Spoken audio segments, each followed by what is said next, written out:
Eu convido você a abrir sua Bíblia no Salmo de número 121. Nós leremos esse salmo e faremos uma exposição dele aqui nesta manhã. E desde já te peço que não feche a sua Bíblia, mantenha aberta, nós voltaremos sempre a ele. Salmo de número 121. O tema da mensagem dessa manhã é Deus é guarda fiel do seu povo. Deus é guarda fiel do seu povo. Salmo de número 121 diz assim a palavra do Senhor. Eleva os meus olhos para os montes. De onde vem o meu socorro? Meu socorro vem do Senhor, que fez os céus e a terra. Ele não permitirá que teus pés vacilem. Aquele que te guarda não se descuida. É certo que o guarda de Israel não se descuidará nem dormirá. O Senhor é quem te guarda. O Senhor é tua sombra ao teu lado direito. O sol não te prejudicará de dia, nem a lua de noite. O Senhor te protegerá de todo mal. Ele protegerá a tua vida. O Senhor protegerá a tua saída e a tua entrada, desde agora e para sempre. Vamos orar mais uma vez?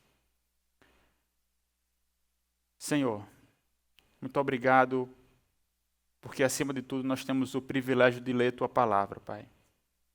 Embora privados da reunião dos santos, mas nós temos a tua palavra, Senhor.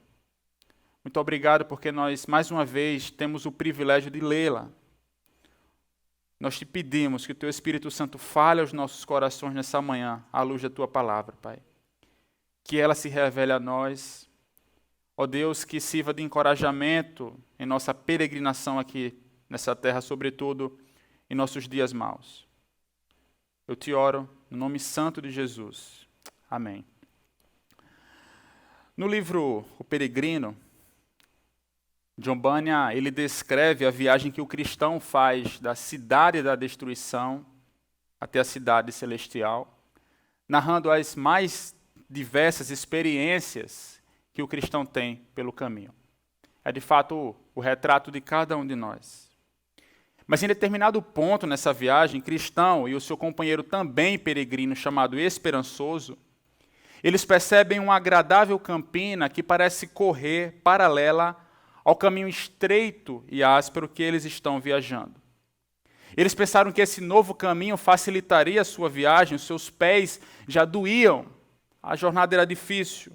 E eles decidem passar por cima da cerca para caminhar por essa campina. A princípio, tudo vai bem.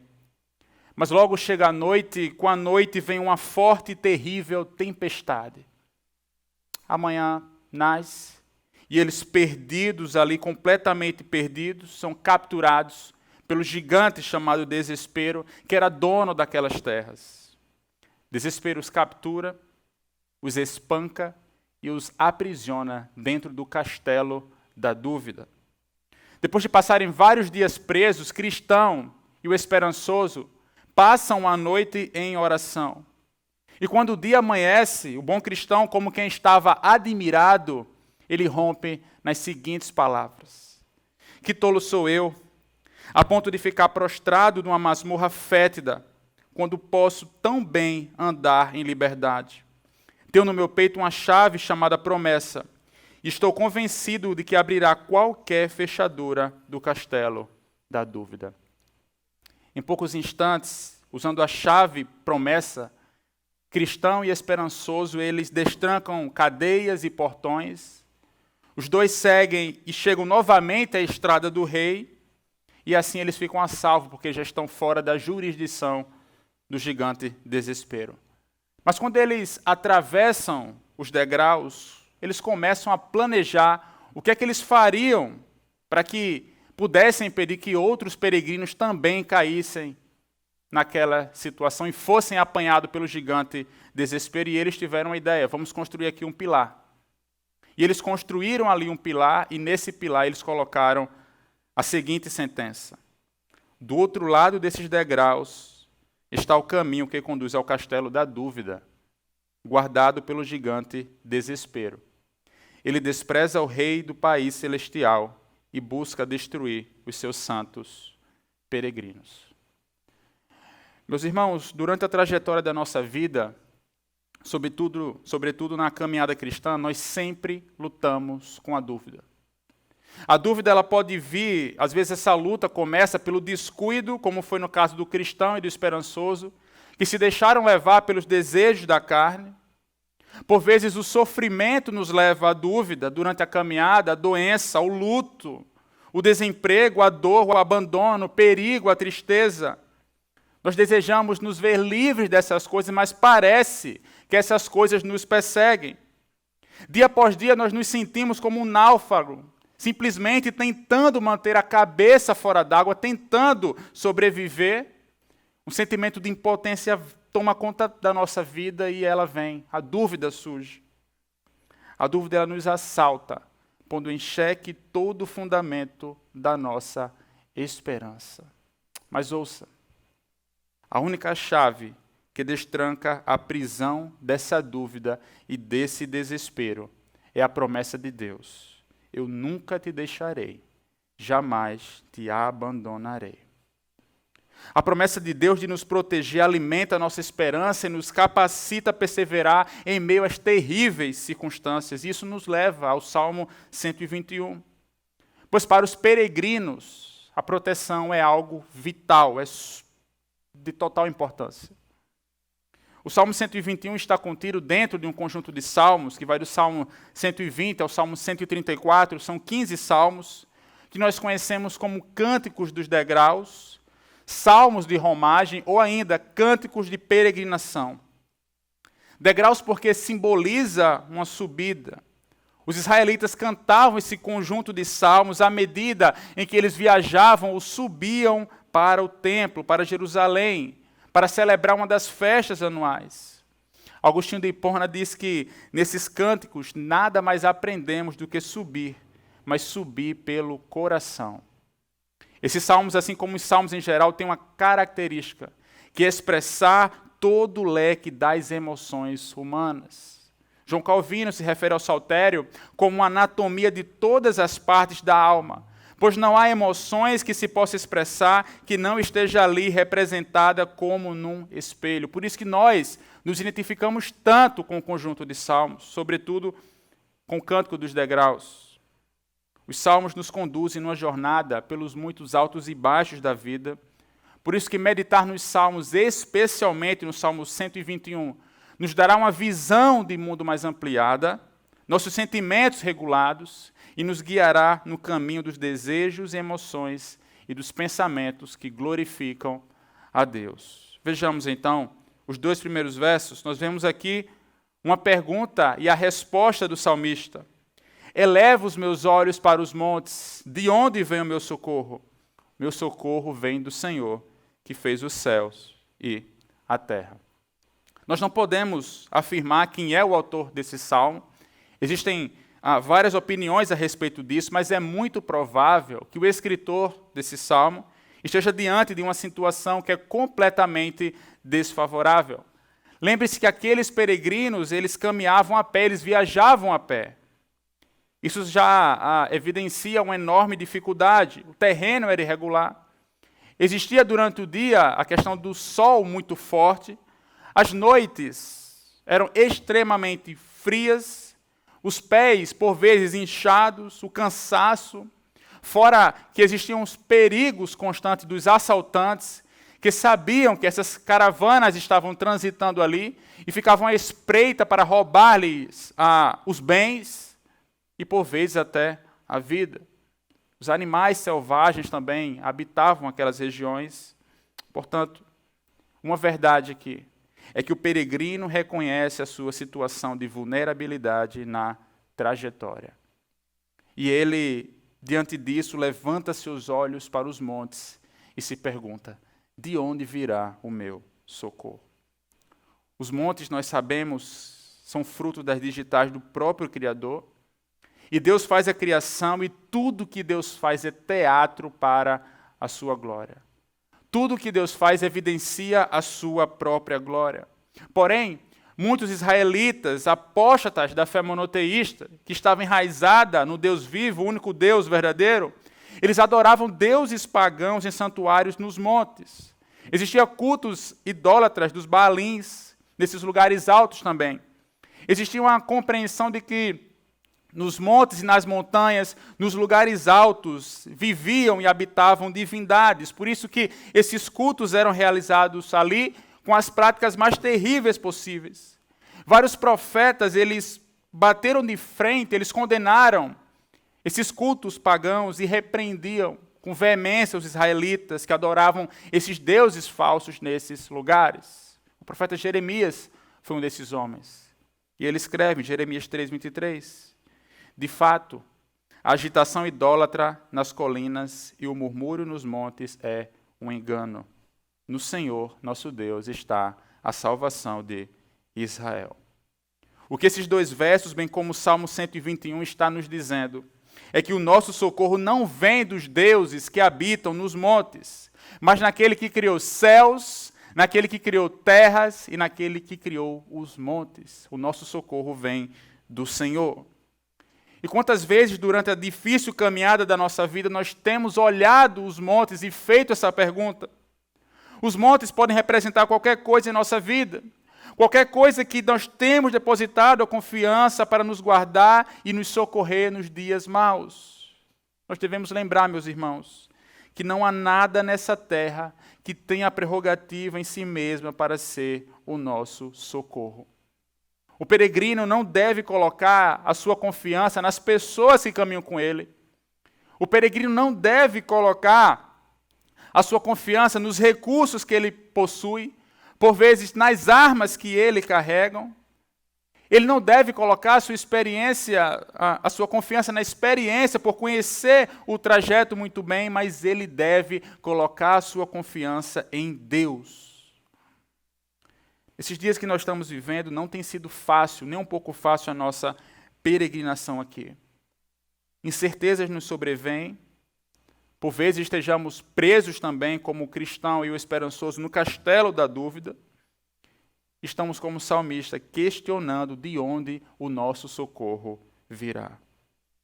Porém, nós devemos manter viva, meus irmãos, a certeza diante de nós, de que se Deus é o Criador de todas as coisas, Ele também é o sustentador de todas elas. Essa compreensão de Deus como Criador e Deus como sustentador de todas as coisas, Ele serve como diapasão. Vai dar o tom a toda a nossa vida, bem como também vai dar o tom a todo esse salmo. O Deus vivo tem o direito e o governo sobre todas as coisas, pois criou todas as coisas a partir do nada. É nesse Deus, no Deus Criador, no Deus que tem todo o poder, que o salmista e que o peregrino deposita a sua confiança.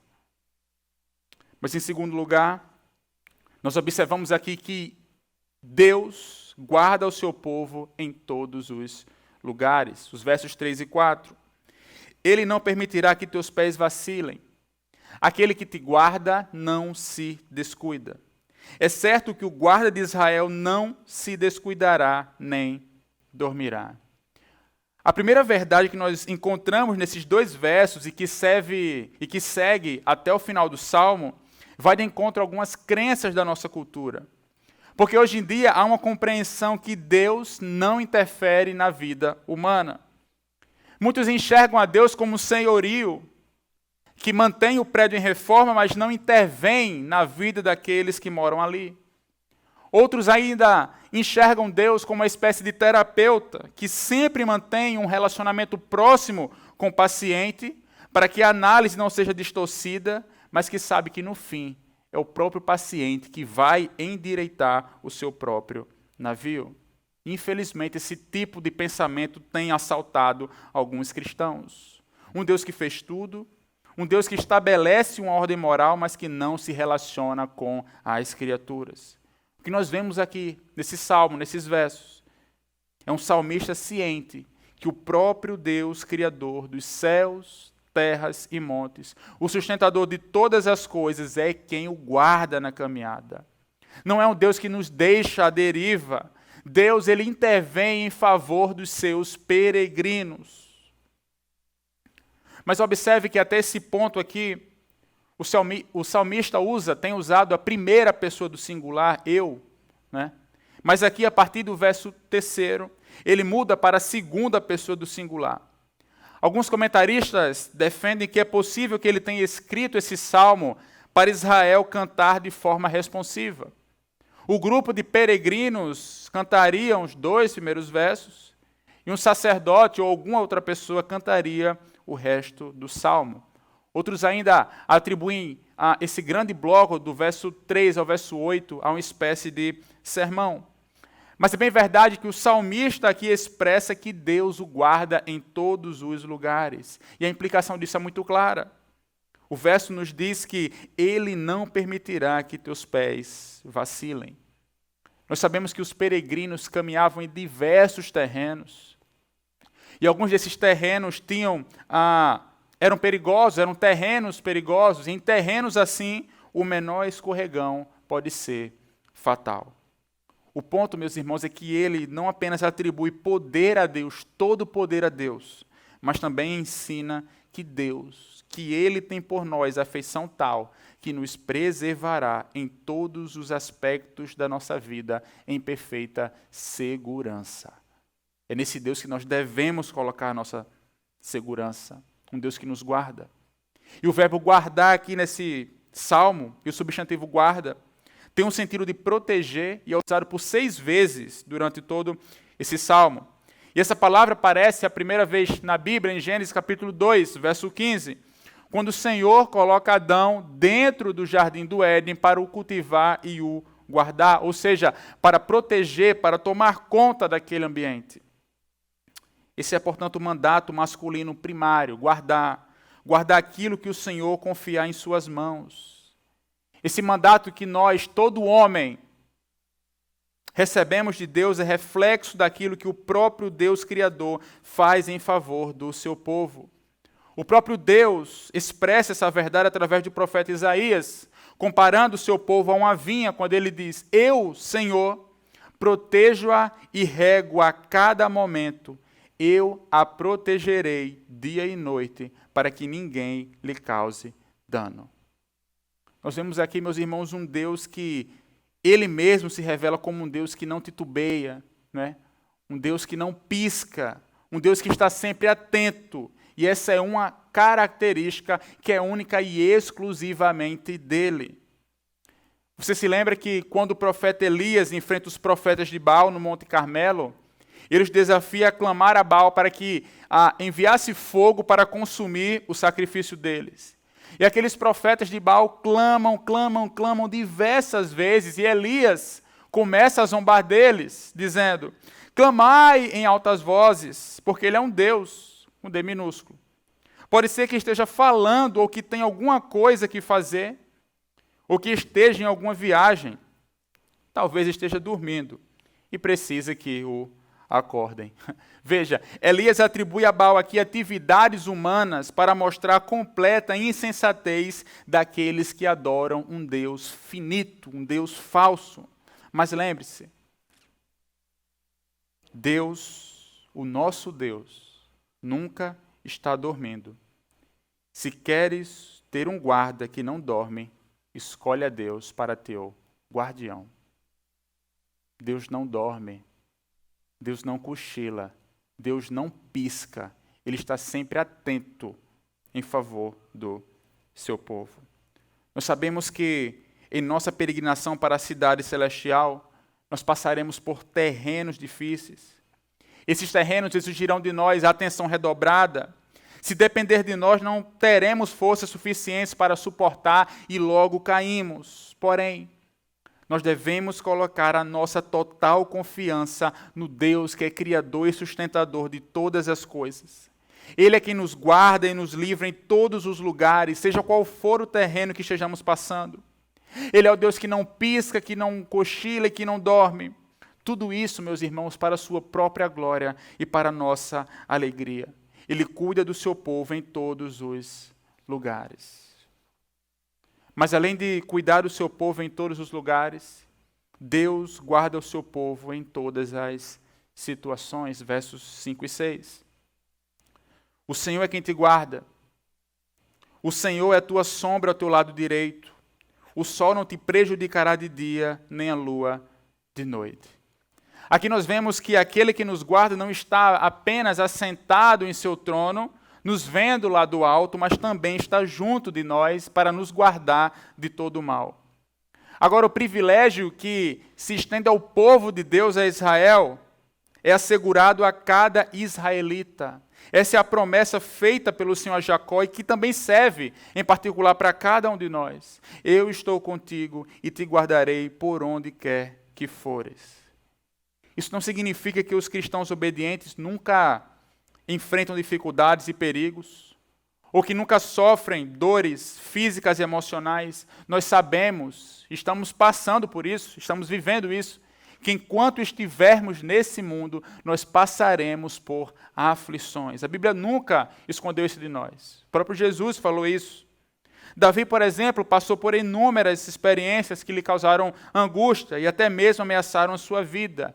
Entretanto, o salmista Davi, ele expressa a seguinte verdade: Tu tens sido meu auxílio, eu canto de júbilo à sombra das tuas asas.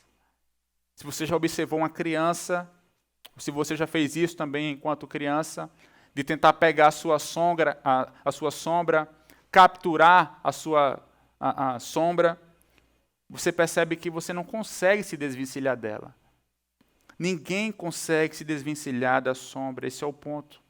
O cuidado do Senhor é como uma sombra, ela persegue os seus filhos. Quando o povo de Israel, por exemplo, sai do Egito em direção à terra prometida, o Senhor esteve presente deles. Durante o dia, uma grande nuvem os cobria para que não sofressem com os efeitos do sol. Durante a noite, as colunas de fogo iam caminhando junto deles para que pudessem enxergar e também para que ficassem aquecidos e não sofressem com as baixas temperaturas.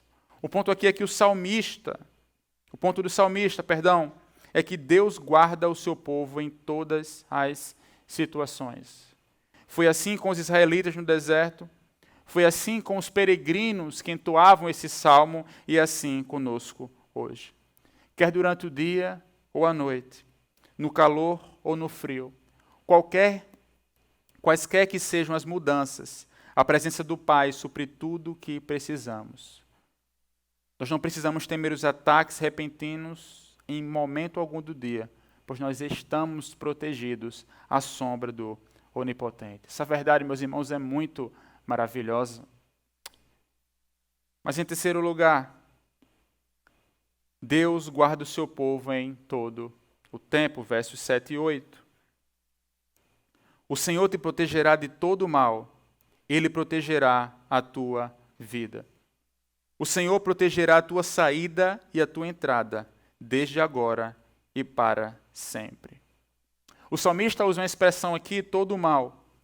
E essa expressão refere-se a qualquer coisa que possa nos prejudicar. Porém, em sua graça, Deus transforma em bem as coisas que consideramos más. Por mais que muitas vezes nós não entendamos isso. José do Egito, por exemplo, ele teve de suportar a maledicência e o ódio dos seus irmãos, 13 anos de separação do seu pai, acusações falsas da esposa de seu patrão e vários anos na prisão. Tudo por conta dos pecados dos seus irmãos. Mas no final da sua vida, quando a providência mostra para José tudo aquilo que estava sendo feito, ele pôde dizer, olhando para os seus irmãos, vós, na verdade, intentastes o mal contra mim, porém Deus o tornou em bem. Muitas vezes situações sobrevêm na nossa vida, nós não entendemos, mas elas servem para nos deixar mais e mais parecidos com Cristo Jesus. Nós não podemos perder de vista essa compreensão. Mas não podemos compreender também essa proteção apenas no aspecto terreno e material. O verso nos diz que Ele protegerá a tua vida. Algumas versões dizem que Ele protegerá a tua alma. Ouça bem, sobre isso o pastor batista John Gill escreve, o Deus Trino preserva os corpos de seu povo, muitas vezes de doenças e desastres, e da morte até que chegue o tempo determinado. E então Ele preserva o pó deles na sepultura e o levanta no último dia. mas especialmente suas almas, cuja redenção e salvação ele empreendeu e efetuou, e que são preservados por ele, a salvo para sua vinda, reino e glória. Há uma segurança inabalável que a nossa fé e esperança estão guardadas no Senhor. Isso é uma promessa, meus irmãos, e essa promessa é muito bela e significativa para nós. Como diz um belo hino da nossa tradição, 377 do cantor cristão, não sei o que de mal ou bem é destinado a mim, se maus ou áureos dias vêm até da vida ao fim. Mas eu sei em quem tenho crido, e estou bem certo que é poderoso para guardar o meu tesouro até o dia final. Veja a segurança que nós temos no Senhor. Algo muito maior e pior do que perder o emprego, algo muito pior do que perder a saúde, a reputação, ser atingido pelo coronavírus ou qualquer outra coisa nessa vida. Essas coisas são exemplo e evidenciam o mal transitório causado pelo pecado, mas há algo muito pior do que essas coisas, cujo qual o peregrino deve se preocupar, que é a perda do relacionamento com Deus. O que é a perda dos bens materiais e morais quando comparados com perder a Deus, aquele cuja mão direita há delícias perpetuamente, como diz o salmista? O salmo finaliza com uma promessa, e que não poderia ser mais enfática e abrangente. Há uma crescente em todo o salmo, e aqui ele atinge o seu ápice. O Senhor protegerá a tua saída e a tua entrada, desde agora e para sempre. A convicção que este salmo transmite é que os peregrinos poderiam confiar que o Senhor iria protegê-lo desde o momento em que eles saíssem da sua cidade até entrar em Jerusalém.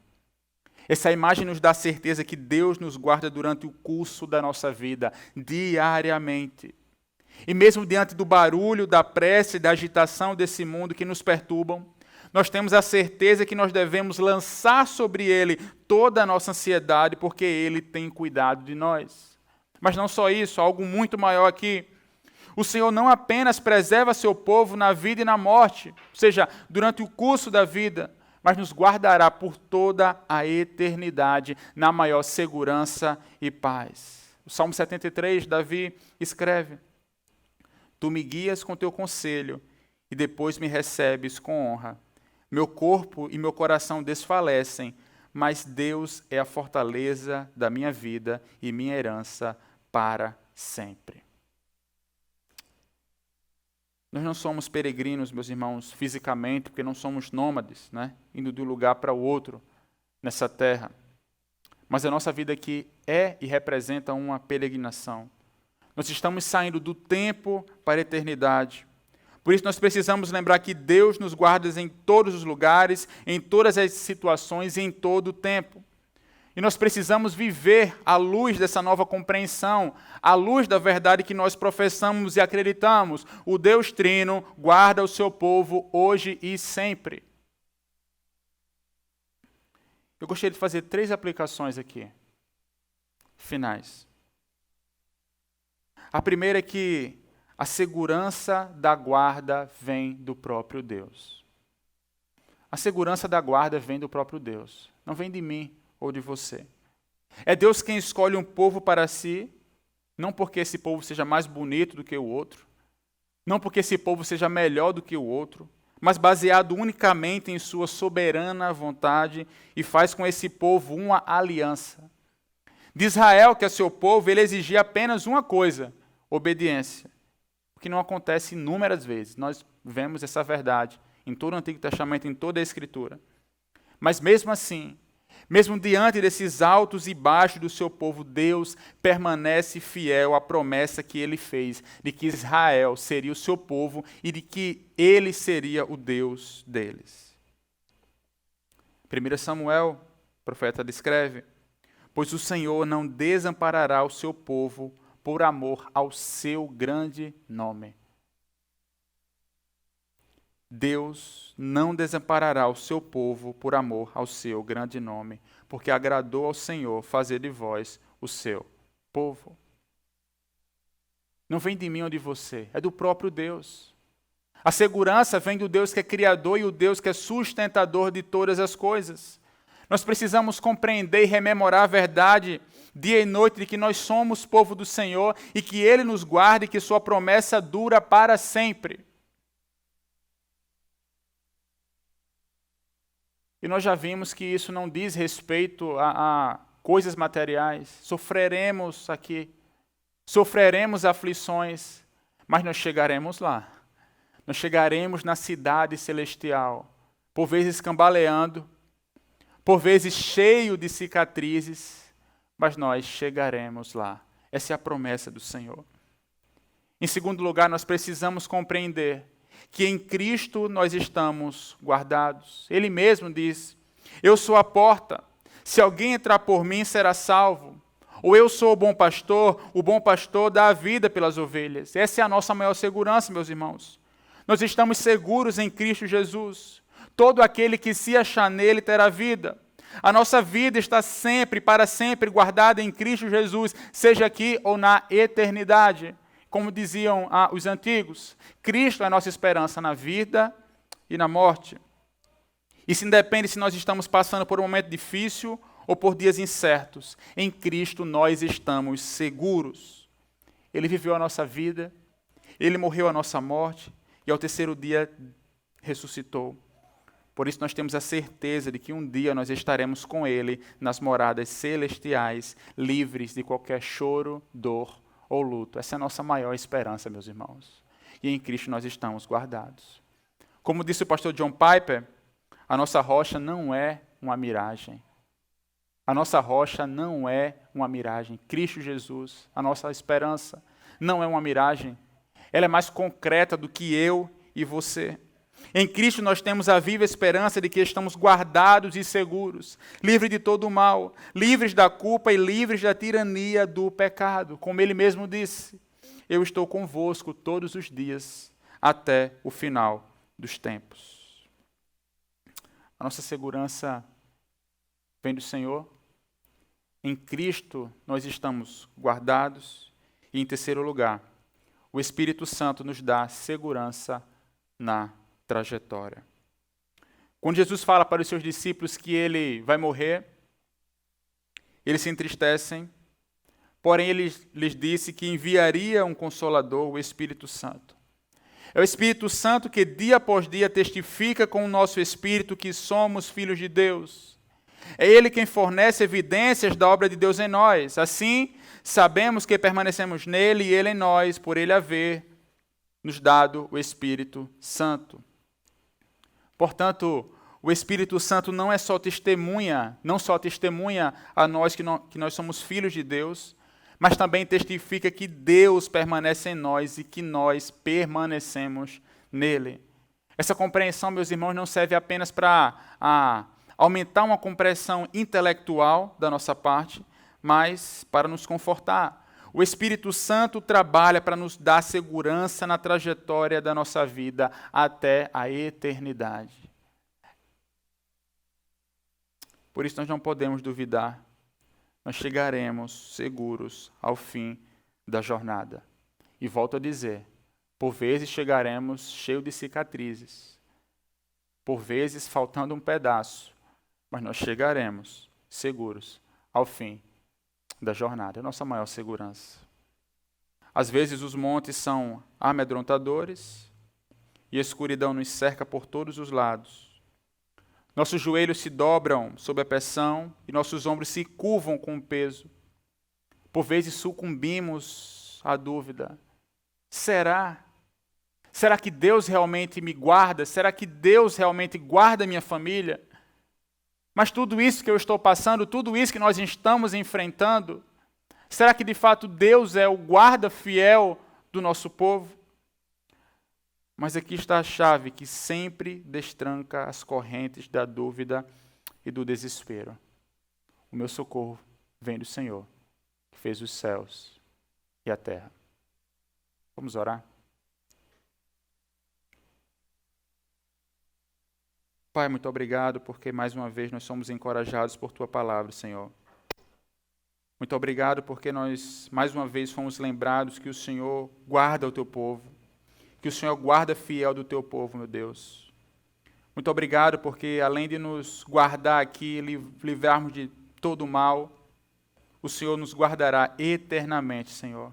Essa é a nossa maior segurança.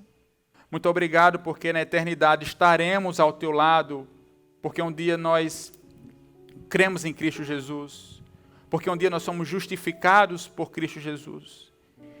Te louvamos pelo Espírito Santo que testifica ao nosso espírito que nós somos filhos do Senhor. E como filho do Senhor nós temos a certeza que o Senhor guarda o seu povo. Ó Deus, nos conforta durante a caminhada, Pai. Sê nossa sombra de dia e nos conforta à noite, ó Deus, quando for frio, quando a tempestade vier. Nós sabemos que a nossa alma, Pai, está segura em Ti. Mesmo que nosso corpo desfaleça, mas a nossa alma está guardada no Senhor. Essa é a nossa oração e a nossa maior esperança. Te oramos por Cristo Jesus. Amém.